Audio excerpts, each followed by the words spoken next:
Assalamualaikum warahmatullahi wabarakatuh. Selamat pagi anak-anak semua. Hari ini kita akan melanjutkan pembelajaran kita, yaitu tentang listrik statis.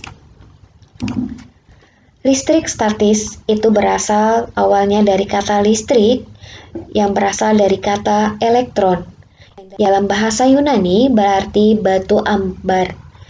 Ada dua jenis muatan listrik, yaitu listrik statis dan listrik dinamis.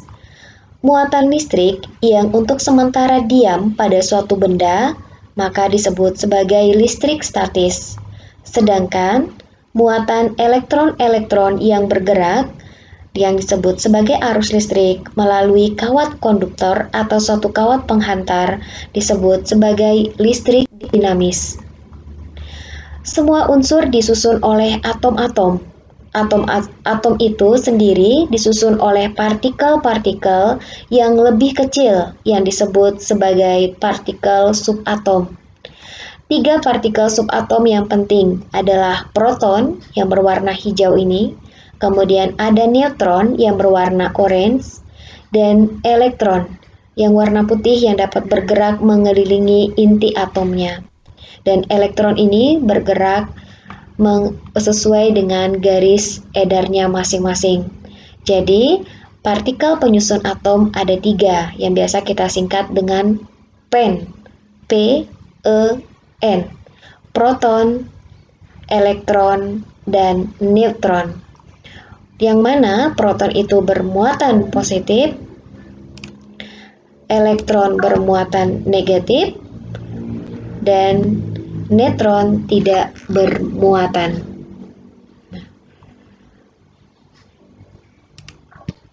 Nah, bagaimana cara memberi muatan listrik? Dapat dilakukan dengan beberapa cara. Pemuatan listrik cara yang pertama yaitu dilakukan dengan cara menggosok.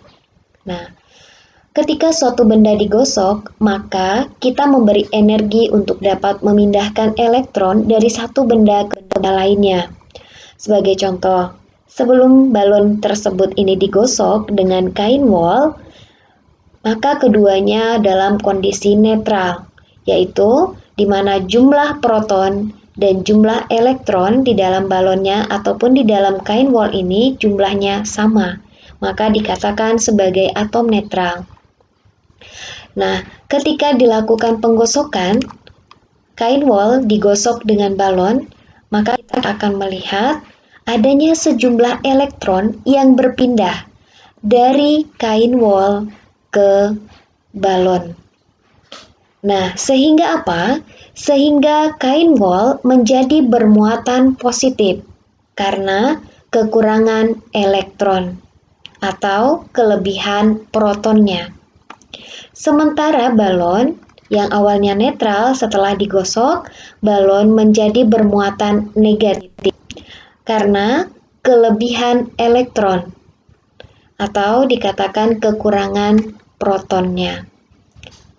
Nah, ketika digosok kain wol dengan balon, sehingga terjadi perpindahan elektron dari kain wol ke balon, sehingga wol menjadi bermuatan positif dan balon menjadi bermuatan negatif.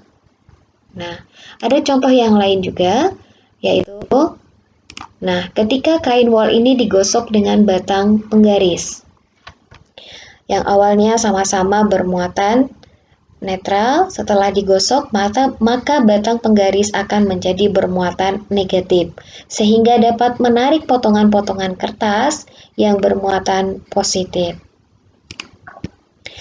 Nah, cara yang kedua memberikan pemuatan listrik dapat dilakukan dengan cara induksi. Nah, cara induksi ini yaitu mendekatkan langsung dari benda yang bermuatan ke benda yang tidak bermuatan, sehingga akan terjadi perpindahan muatan dari bahan satu ke bahan yang lainnya. Nah, bagaimana pemberian muatan listrik negatif pada sebatang logam dengan cara konduksi? Logam ini bermuatan negatif didekatkan dengan suatu batang logam yang lain, maka kita lihat, maka akan terjadi perpindahan elektron dari batang logam negatif ke batang logam yang lainnya. Terjadi perpindahan elektron, maka batang logam menjadi bermuatan negatif. Nah, ada pun contoh yang lain, ketika batang muatan tadi bermuatan negatifnya lebih sedikit didekatkan dengan batang logam yang bermuatan positif, maka batang logam ini akan menjadi bermuatan positif. Nah, jadi induksi itu adalah pemberi muatan dengan mendekatkannya dengan muatan benda yang bermuatan lainnya. Ketika dikatkan dengan benda bermuatan negatif, maka benda logam tersebut menjadi bermuatan negatif. Dan ketika didekatkan dengan batang yang bermuatan positif, maka batang logamnya akan menjadi bermuatan positif. Nah, ini cara pemberian muatan pada suatu logam. Berikut, kita lanjut ke sifat muatan listrik.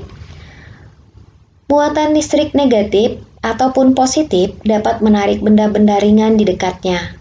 Sebuah mistar plastik yang digosok dengan kain wol akan menyebabkan mistar menjadi muatan negatif. Nah, mistar ini setelah digosok dengan kain wol, maka dia akan bermuatan negatif. Nah, batang kaca yang digosok dengan kain sutra, maka menyebabkan batang kaca akan menjadi bermuatan positif. Muatan listrik positif dan negatif apabila didekatkan, maka akan terjadi tarik-menarik. Kita lihat.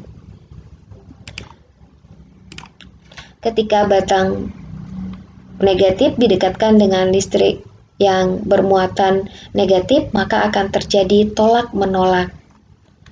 Nah, tapi ketika batang penglastik ini digosok dengan kain sutra, maka dia akan bermuatan positif. Jika didekatkan dengan yang bermuatan negatif, maka kita lihat penggarisnya akan mendekat sehingga akan terjadi tarik-menarik. Jadi bisa kita simpulkan, jika dua buah muatan yang sejenis positif-positif ataupun negatif-negatif, maka akan terjadi tolak-menolak. Sementara sebaliknya, jika muatan yang berlainan jenisnya, positif dan negatif, maka akan terjadi tarik-menarik.